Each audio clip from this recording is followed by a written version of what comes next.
It's the Agribusiness Report. I'm Tony St. James. We're joined today by the Honorable Barry Moore, who represents the 2nd Congressional District of the great state of Alabama. Great to see you. Great to be here, Tony. Thank you for having me. Yeah, the 2nd District's kind of the southeast Alabama, what we call the Wiregrass in a lot of ways, from Montgomery down to the Florida line, east of Georgia.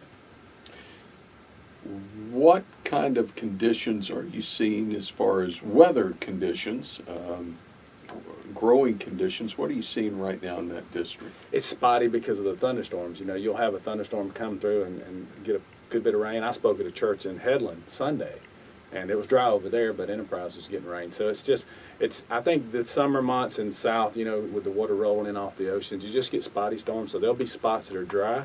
There'll be areas that are growing well and don't need any irrigation.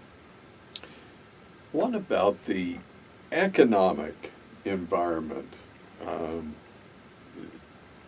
And the reason I asked this was actually a question you and I talked about when we first met your first year here on Capitol Hill. Has the economy changed any back home?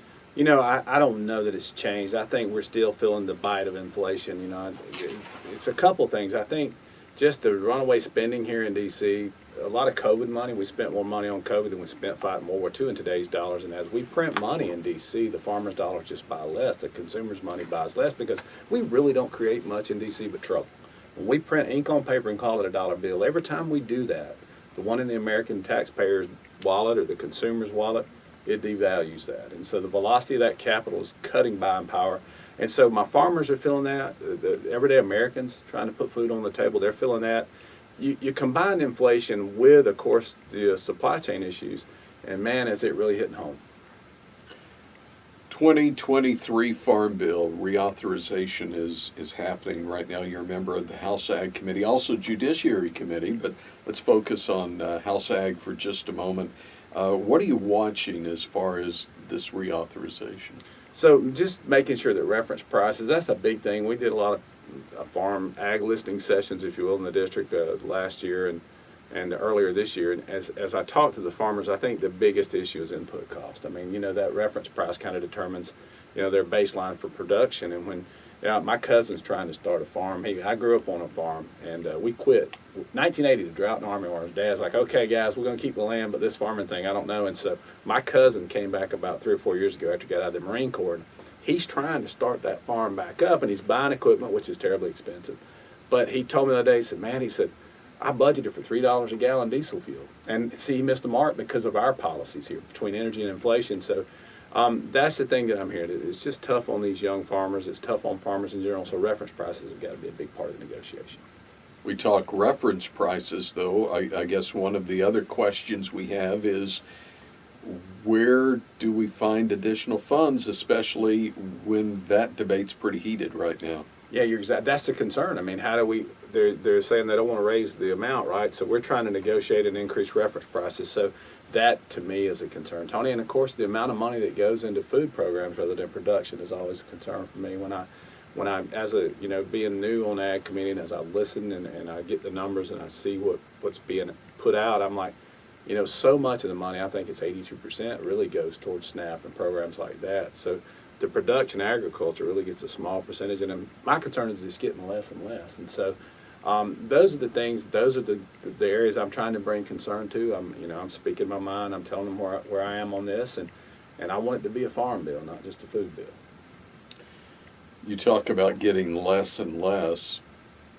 Isn't that almost describing the chicken industry and some of the challenges we've had, especially when it comes to China?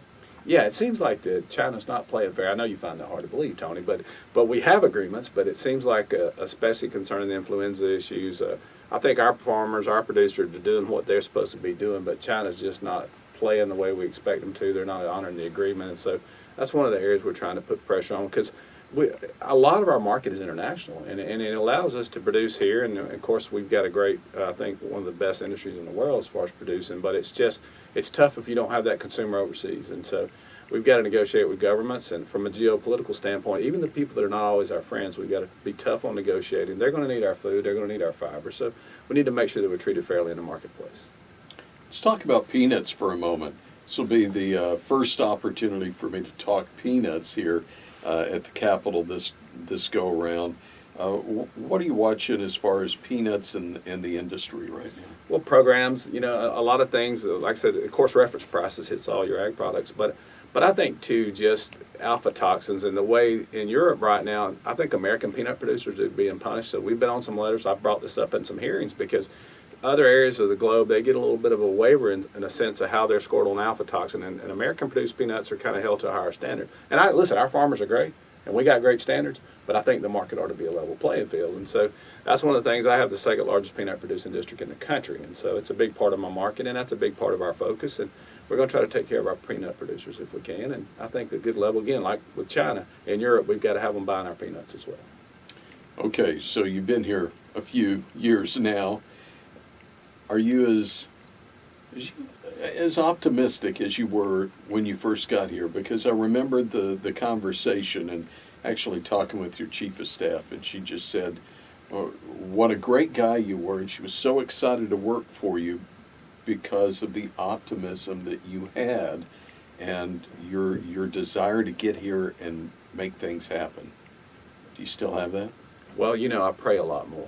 I think, Psalms 119, 105 says, thy word is a lamp unto my feet and a light unto my path. And so I don't always have the answers, but I know we're called to this. I didn't want to do this. I felt called to be here. It's a miracle that I am here. And so in a lot of ways, my optimism really plays out through my faith and how I trust the process. I don't have the answers, but I know who does. And so the job is to stay plugged in and try to speak truth and try to make sure that I save this nation for our kids and grandkids. It's a daunting task. And sure, I thought, I knew coming up here that you wouldn't change it overnight. It didn't get like this overnight. But every little incremental change we can make for the better of the country is worth the fight. So good to see you. Thanks for your time. Wish you the best. Thank you, sir. Again, it's the Honorable Barry Moore representing the 2nd Congressional District of Alabama, member of the House Ag Committee, and joins us on today's Agribusiness Report.